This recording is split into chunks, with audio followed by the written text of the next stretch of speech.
ఉండేవాడు. లాస్ట్ ఆయన పరిస్థితి ఎట్లయిందంటే నీళ్లు తాగితే కూడా వామిటింగ్స్ వచ్చి మంచు నుంచి లేవలేక జుట్టు అంతా ఊడిపోవడం జరిగింది. అప్పుడు నేను ఆయన పరిచయం అయ్యాను, ప్రైవేట్ తీసుకొని పోయాను. ఫస్ట్ పరిచయంలో చెప్పాను మీరు వాడండి అని, అంటే డబ్బులు లేవన్నాడు. డబ్బులు వదిలే ముందు వాడు బాగా అయితే తర్వాత ఇద్దు అని చెప్పాను. నేను ఓన్ మనీతో ఇచ్చిపోయాను. ఇచ్చిన తర్వాత ఆయన రోజు రోజు రోజు తాగడం వల్ల వారం కల్లా నీళ్ళు తాగడం మొదలుపెట్టాడు. వామిటింగ్స్ మొత్తం కంప్లీట్ తగ్గిపోయాయి.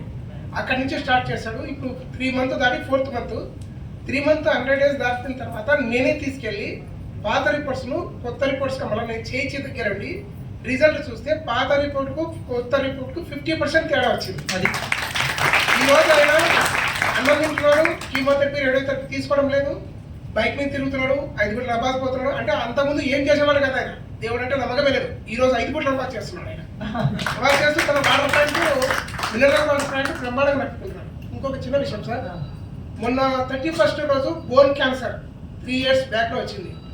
ఆ అబ్బాయి వయసు వచ్చేసి 18 సంవత్సరాలు. బాగా అయినాడని ఇంటికి తెచ్చుకున్నాడు. మళ్ళీ ఆయనకు అనారోగ్యం వచ్చింది సార్. అంటే మోషన్స్ పోయి అంటే యూరిన్ రావడానికి స్టాప్ అయిపోయింది.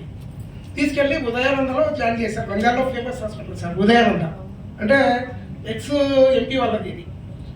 ఆయన బంధువులు వేరే వాళ్ళు మన కాడ తీసుకుంటున్నారు, వాళ్ళ ద్వారా వాళ్ళకి మెసేజ్ వెళ్ళింది.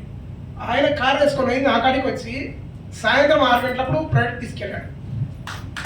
37 సార్లు తీసుకెళ్ళాడు. రాత్రి పట్టించామని చెప్పాను నేను. అక్కడి నుంచి రోజు ఆయన 3 సార్లు టచ్ చేస్తున్నాడు. ఆ రోజు వాళ్ళ అమ్మ అంటే అబ్బాయి వాళ్ళ అమ్మ వాళ్ళ అక్క అందరూ ఏడుస్తున్నారు. మళ్ళీ మా ఊరికి ఎంక్వైరీ వచ్చారు, మీ ఊళ్ళో డాక్టర్ అంటే మాకు క్యాన్సర్కి ఇచ్చాడు, ఆయన ఇవ్వగలుగుతాడా అని. నా కాడికి వచ్చినప్పుడు ఊళ్ళో అంటే 10 మంది సార్, 2-3 వచ్చారు. లేదు సార్ పట్టించండి, మీరు ఏం ఆలస్యం చేయండి, ముందు పట్టించండి అని చెప్పాను. పట్టించినారు సార్. రోజు రిజల్ట్ చూశాను. ఈ రోజు అంటే మనం పల్స్ పట్టించినప్పటికీ 40,000లో ఉన్నాడు సార్. ఏది ప్లేట్లెట్ కౌంట్స్. ఈ రోజు NFI 90కి వచ్చింది సార్.